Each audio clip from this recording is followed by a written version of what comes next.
নমস্কার বন্ধুরা, আজকে আমরা করব 21 থেকে 30 অবধি।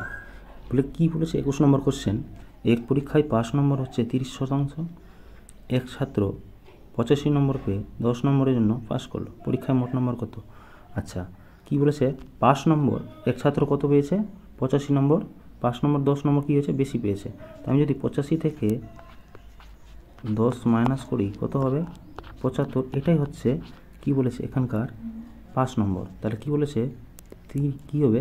30% মান হচ্ছে 75, একের মান হচ্ছে 75/30, 100-র মান হবে তাহলে কত? 75 × 100/30। তো 0 0 কাটবে আর 3 × 25 = 75। উত্তর কত হবে? 250 মানে সি নম্বর। পরের অঙ্কটা দেখব। এক্সপ্রেস ট্রেনের ভাড়া 20% বৃদ্ধি পাওয়ায় যাত্রী সংখ্যা 20% কমে গেলে আয় কত বাড়বে না কমবে? তো এটার সূত্র কি আগেও বলেছি, x²/100। এক্সের জায়গায় আমি 20, x² জায়গায় আমি 20² বসিয়ে দেবো। তো 20² কত? 400। 100 0 0 কাটবো, কত হবে? -4। 3 নম্বর, কোনো পরীক্ষায় 40% ইংরেজিতে, 30% গণিতে ফেল করলো, উভয় বিষয়ে 15% ফেল করলো, শতকরা কতজন উভয় বিষয়ে পাস করলো? তো এটার জন্য আমরা কি করব? ভেন ডায়াগ্রাম পদ্ধতিতে সলভ করলে এটা খুব সুবিধা হবে। তো কীরকম করব? এই যে এরকম কি হবে, এখানে লিখে দিলাম ইংলিশের ই,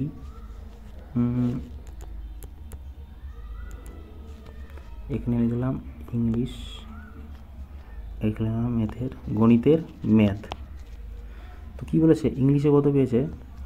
40%। তাহলে উভয় বিষয়ে ফেলটা আমি যদি শুধুমাত্র ইংলিশেরটা বের করি তাহলে আমার উত্তর পেয়ে যাব 40%। আর উভয় বিষয়ে কত পেয়েছে? 15%। আর গণিতে কত পেয়েছে? 30%। এবার যদি আমি এক্স্যাক্টলি আমি যদি ইংলিশ আর ম্যাথের বিষয়ে ফেলের সংখ্যাটা বের করি তাহলে কি হবে? 15 থেকে যদি 40 বিয়োগ করি কত হবে? 25 + 15 বসে যাবে। তা 15 থেকে 30 বিয়োগ করলে কত হবে? 15। তো এটাকে যোগ করলে কত হচ্ছে?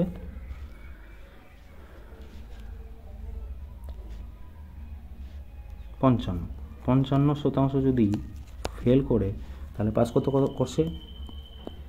100 -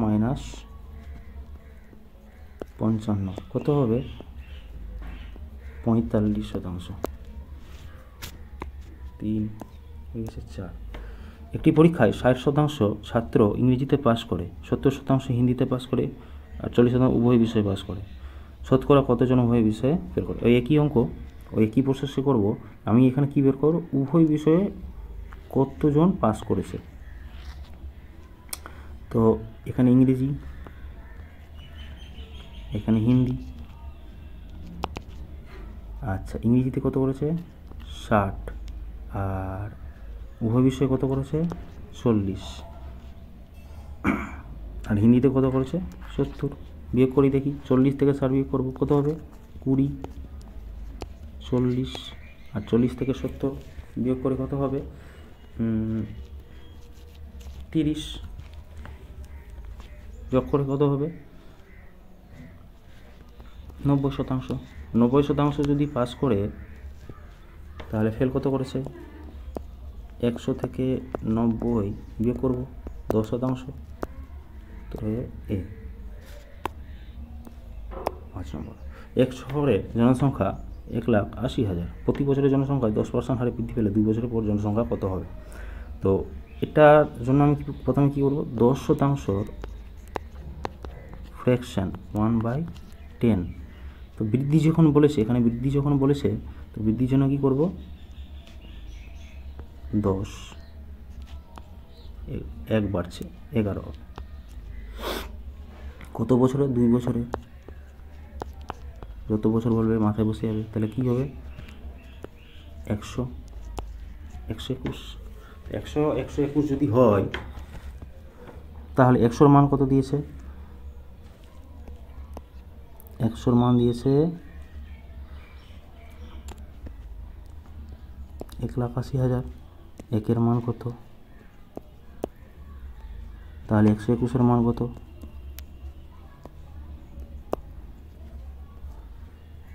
1,80,000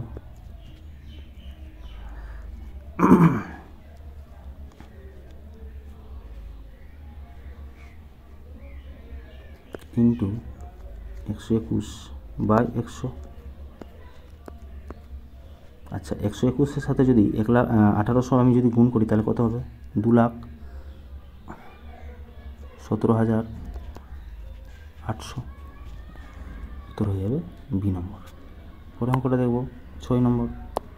বলছে একটি শহরে বর্তমান জনসংখ্যা 7,986। প্রতি বছরে 10% হারে বৃদ্ধি পেলে 3 বছর আগে জনসংখ্যা কত ছিল? তো 10%-র আবার আমি ফ্র্যাকশন বের করবো। 10% ফ্র্যাকশন কত হচ্ছে? 1/10 হারে বৃদ্ধি পেলে। আচ্ছা, এখানে বৃদ্ধি পাচ্ছে কত বছর? 3 বছর। তো যত বছর বলবে মাথায় বসে যাবে। আর এখানে বৃদ্ধি পাচ্ছে মানে কি হবে? 11। তাহলে কত হবে? 1000 আর 1331। এখানে এটার মান বলেছে কত? 7,986। কত বারে যাবে? 6 বারে যাবে। 6 বারে যাচ্ছে। তাহলে এটাকেও আমি 6 দিয়ে গুণ করবো। কত হবে? 6,000। উত্তর হয়ে যাবে ডি। 27 নম্বর দেখব। একটি গ্রন্থাগারের বইয়ের 40% ইংরেজি, বাকি বইয়ের 40% হিন্দি। তাহলে এটার আমি কী করবো? ধরে নিলাম গ্রন্থাগারে 100% বই আছে, তার মধ্যে 40% কী বলেছে? ইংরেজি। তো বাকি কত থাকলো? 60%। এই 60%-র মধ্যে বলছে কী বলছে? বাকি বইয়ের, এই বাকিটা হচ্ছে 60। এই 60%-এর 40% হিন্দি। তো 60%-এর 40% হচ্ছে কত? 60%-এর 40% হচ্ছে 24%। তো বাকি রইল কত? কি বলছে? এবং বাকি বই ওড়িয়া, এই যে 36% আছে, বাকি কত থাকলো? 24 পেলাম যদি 40%। তো 60%-র বাকি অংশ কী থাকলো? 36%। এই 24% কী বলছে? এটা হয়ে গেল ওড়িয়া বই, আর এটা হয়ে গেল হিন্দি বই। হিন্দি বইয়ের মান কত বলেছে? হিন্দি বইয়ের সংখ্যা হচ্ছে 4,800। কত গুণ করে হবে? 200 গুণ করে। 200 গুণ করে। এই 200টা আমি 100-র সাথে গুণ করে দেবো। 100-র সাথে গুণ করলে আমি মোট বই পেয়ে যাব। কত হবে তাহলে? 20,000। তো রয়ে যাবে ডি। 8 নম্বর। কোনো দ্রব্যের মূল্য 15% বৃদ্ধি পেলে দ্রব্যটির বিক্রয় 20% কমে গেল। তো 15% কমে গেল, এর ফলে বিক্রয় কী প্রভাব পড়লো? তাহলে আমি 15% ফ্র্যাকশন বের করবো। প্রথমে 15% ফ্র্যাকশন হচ্ছে 3/20।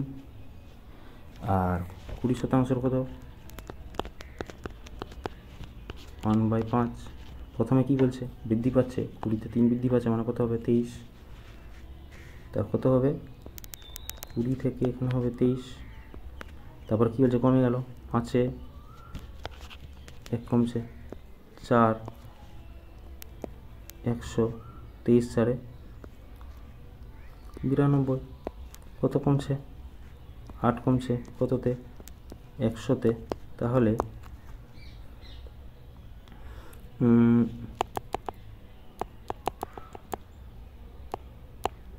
8 কমছে।